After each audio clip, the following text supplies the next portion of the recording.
Hey Gear Seekers, I'm Nick. You guys have been asking us to do an air-cooled build in the Phanteks Shift XT. That's exactly what we did in this video, but before that, make sure you hit that subscribe button, turn on that little bell to receive notifications because, yeah, why not? We make lots of videos, so you might as well get yourself subscribed. Now, in this video, obviously, I built an air-cooled build in the Phanteks Shift XT, but we do these videos to inspire you guys to build beautiful PCs of your own. So without further ado, let's start building.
Alrighty, ladies and gents, I hope you enjoyed this air-cooled build in the Phanteks Shift XT.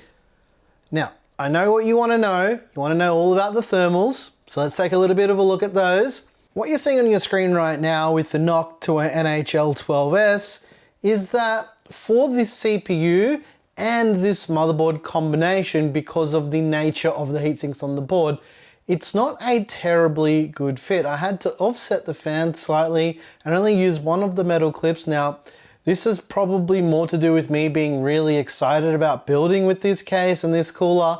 But one thing to note is that with these new Z690 and B660 boards, the heat sinks are really annoying, and it's very hard to put even a regular low profile air cooler on these boards. I think that the motherboard manufacturers really need to think about the use case for these boards and whether or not people are going to build small form factor systems, considering this is an ITX board, and that's exactly what you do with it. Just going back to the thermals, the GPU thermals are fine, like we can live with those, but the CPU thermals for a 12600K, a bit on the high side. Now we're looking at 94 degrees with the panels on, which is quite high. It didn't thermal throttle, however, it did hit a max temperature of 101 degrees. So we saw 94 degrees over a 1 hour average. It's too hot. It's too hot for this CPU. Should not be getting this warm in this type of system. However, this thermal test is an absolute worst case scenario. So under normal conditions, you probably won't see it getting this hot, if I'm being absolutely honest. This is absolute torture test of the CPU and GPU for this type of testing. Now I know there's going to be lots of questions as to why we didn't use the air boost mode. Well, I didn't want to. I've actually got a plan for this case and I wanted to see how small we could make it with these components. And you know, this is also for me to figure out what the thermals are going to be for this exact configuration. Now, I'll probably make a companion video that is kind of like this, but for the air boost mode with similar components to this, but because I wanted to test this exact configuration for this video, I'm gonna do whatever I want. That's how I wanted to do it. Speaking of, let's chat about some of the parts used in this build.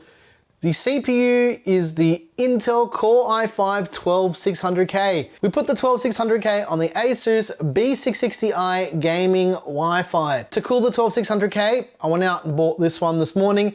It's the Noctua NH-L12S. It's the newer version of the cooler. It's also got LGA 1700 brackets in the box as well. And that was one of my things. Like, I wasn't gonna be super upset if it didn't have the brackets because Asus boards have mounting for both, but yeah, it is nice that it does have those LGA 1700 brackets in the box, and Bob's your uncle, we used it. The RAM is 16 gigs of crucial DDR5 memory. Yep, that's all it is, nothing too exciting. And lastly, the GPU is the Asus ROG STRIX RTX 3080 12 gig OC. Now, a couple other little things about this build as well. Now, I think I mentioned this in the thermals part of the video, but I actually had to not clip in the fan properly, right?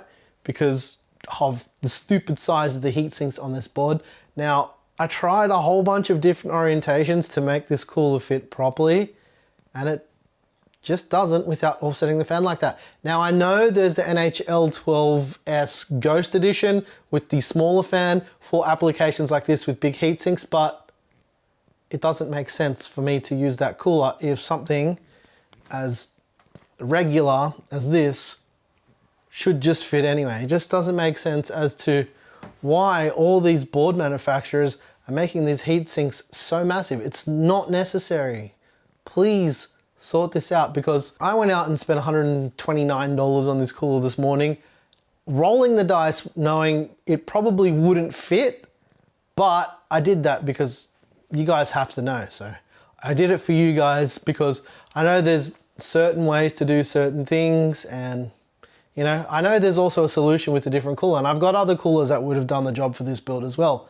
But I wanted to use this cooler. I can tell you for a fact that because the fan is offset, it did not impact the thermal performance of this cooler, because to be honest, it's got the same amount of airflow through the cooler as it would of being only 2 or 3 millimeters offset. So it's not going to impact the cooling whatsoever. So if you're going to build in this case with this cooler, probably don't use the 12600K. I would probably go with the 12400 or the Ryzen 5 5600X or something that doesn't drink as much power as the 12600K.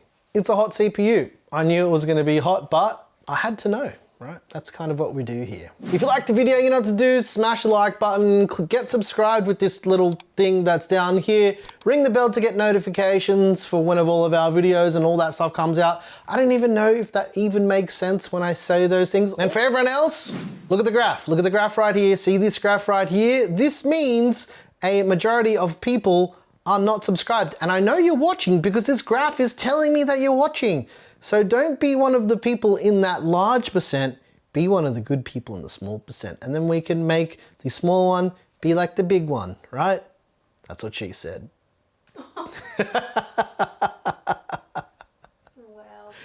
Well, hopefully well, let's put the graph away now. And if you like the music you heard here, I make all the music. It's available by clicking that join button down there somewhere. I don't know, where's the join button? It's down, it's down, look down. That's also what she said. Yep. Once again, thank you so very much for watching. I'm your boy Nick with Gear Seekers. You peek, and I seek, and Claire seeks, and I mean, you're in trouble. You can all seek if you want to, but I'm out of here. I hope you guys got some answers about the Shift XT being air-cooled, because you guys have asked a lot, and I also wanted to know because I wanted to use it for something, and now I'm not sure.